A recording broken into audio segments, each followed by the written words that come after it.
buenas tardes. Con su venia, diputado presidente, comentar que si bien es cierto, todos los diputados que estamos aquí tenemos la representatividad de un distrito o de una circunscripción, presentamos o proponemos iniciativas de ley, también es cierto que cuando éstas se aprueban y el pueblo las abraza y el pueblo las recoge y las hace suyas, estas leyes son legítimas porque nacen del sentimiento y de la necesidad de la población. Desafortunadamente no es el caso de esta mal llamada reforma educativa, que no surgió ni para atender una necesidad y mucho menos surge del sentimiento de la población en México. Señor secretario Otto Granado Roldán, comentarle que la mal llamada reforma educativa impulsada por su presidente Enrique Peña Nieto únicamente se limitó a modificar las condiciones laborales en detrimento de los maestros. Desde su origen se emplearon métodos como el albazo y el mayoriteo. ¿Cómo olvidar la manera en que se aprobó la Ley General del Servicio Profesional Docente? Y esto lo comento a propósito porque usted en una participación anterior decía que esta iniciativa había surgido del Pacto por México. Es importante recordar los antecedentes de cómo surgió y en qué condiciones se aprobó esta mal llamada reforma educativa. Cuando entonces el presidente de la Cámara, Ricardo Anaya, citó a sesión a las 8 de la noche sin que hubiera dado a conocer previamente el dictamen para su estudio. Y es así que mediante procedimientos oscuros y maquiavélicos, el gobierno federal aprobó una de las reformas más oprobiosas en contra de nuestros maestros. Con esa reforma se culpó de manera exclusiva al magisterio del problema educativo del país, cuando en realidad fueron los gobiernos del PRI y del PAN quienes lo generaron. Se violaron garantías como la de debido proceso, pues se permitió el cese de los maestros sin que existiera pronunciamiento de la autoridad jurisdiccional competente. Lo más agravante fue el condicionar la permanencia en el servicio educativo a una evaluación, volviéndose desde ese momento una reforma punitiva. Se olvidó que en el proceso educativo deben de intervenir el gobierno, los padres de familia, los docentes. Sin embargo, este gobierno federal olvidó su responsabilidad. En la reforma educativa jamás se hizo un diagnóstico objetivo y veraz para atacar los problemas educativos del país. Mucho menos se convocó a los docentes y padres de familia para que conjuntamente se pudiera realizar una verdadera reforma. Le pregunto, ¿cómo se puede mejorar la calidad educativa cuando existen escuelas que no tienen luz, que no tienen agua potable y drenaje? Se habla de una reforma educativa, pero se dejó de lado la infraestructura necesaria y óptima para que nuestros hijos puedan recibir una buena educación. El gobierno de Peña Nieto reprobó en materia educativa como en muchas otras. Bastó un simple leer del anterior secretario de Educación, Aurelio Nuño, para comprender la contradicción y el cinismo con el que actuaron.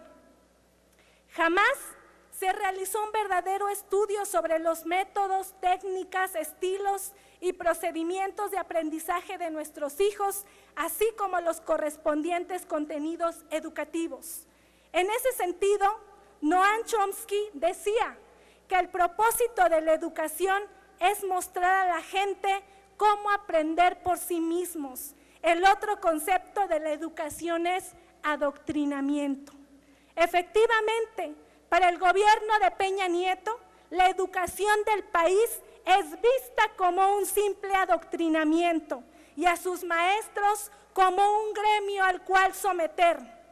Dentro de la reforma educativa, ¿cuáles fueron los cambios significativos realizados a los contenidos y programas que beneficiaron a los mexicanos? Señor secretario, desde la implementación de la reforma educativa de Peña Nieto, ¿cuáles fueron los avances de México en el reporte global de competitividad del Foro Económico Mundial?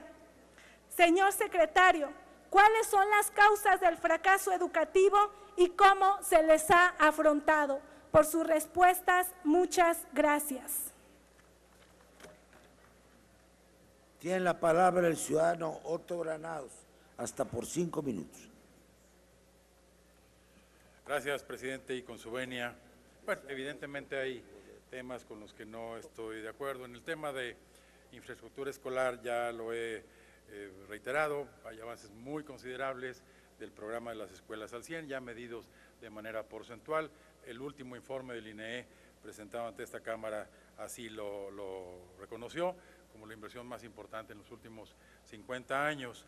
En segundo lugar, diría yo que hay, en la construcción del nuevo modelo educativo, y como dije en alguna intervención previa, hay hallazgos, hay cambios en procesos constantes de producción, de generación, porque el desarrollo cognitivo no es una verdad única ni para siempre.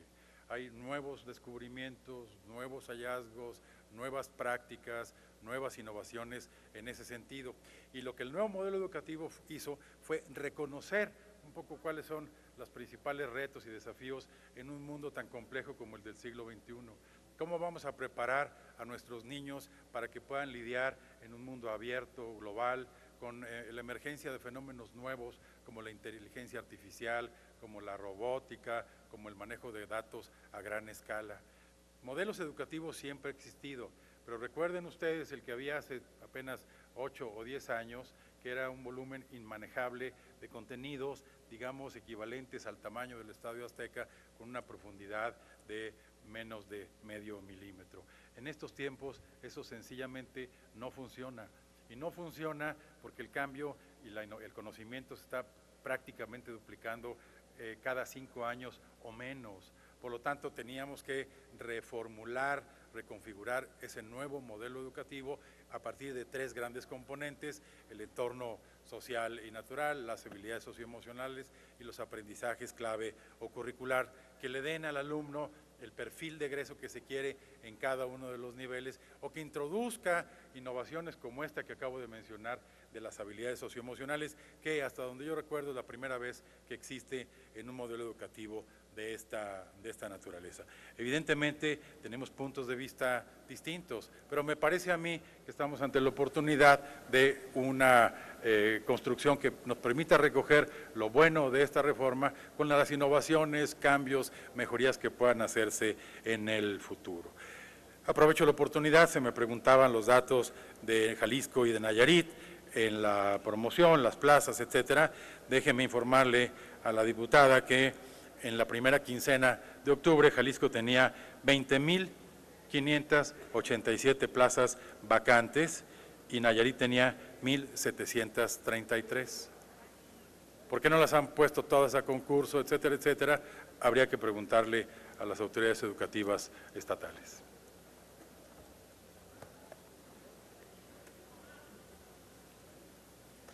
Para réplica tiene la palabra la diputada Mari Carmen Bernal. Señor secretario, mi pregunta no ha sido contestada. Hice una pregunta en específico y al no tener una respuesta favorable le voy a dar yo a usted la respuesta a esa pregunta tan importante. Conforme al reporte global de competitividad del Foro Económico Mundial, México ocupa el deshonroso lugar número 102 de 124 países en calidad de la educación. Lo anterior es el ejemplo de que la reforma educativa se trató de una reforma laboral a los docentes, pues a la fecha seguimos arrastrando graves problemas en la materia. Señor secretario, insisto en que esta administración federal está reprobada, pues construyeron castillos en el aire con la reforma laboral en materia educativa. No se equivoque, señor secretario, en los últimos años utilizaron la reforma que nos ocupa para implantar un terrorismo laboral, Varios de los disidentes fueron encarcelados por criticar la reforma, la cual desde sus orígenes estaba putrefacta y tarde o temprano tenía que caer. En esta cuarta transformación cumpliremos la promesa de acabar con la persecución a nuestros maestros y en su lugar trabajar de la mano para lograr el objetivo que todos queremos, el bienestar y desarrollo de nuestros estudiantes. Señor secretario, el cinismo de esta administración es tan grande como su ignorancia, pues jamás se ideó una estrategia adecuada para combatir las causas por las que nuestros niños y jóvenes no están aprendiendo. Las políticas públicas implementadas han sido las erróneas, pues dejaron a un lado las disposiciones pedagógicas enfocándose a las administrativo-laboral. Tan es así que durante este sexenio también se abandonó a las instituciones formadoras de docentes. Se apostó por premiar al mérito, pero se abandonó la capacitación y la instrucción, mientras que ustedes se inclinaron ante organismos internacionales que buscaban privatizar la educación.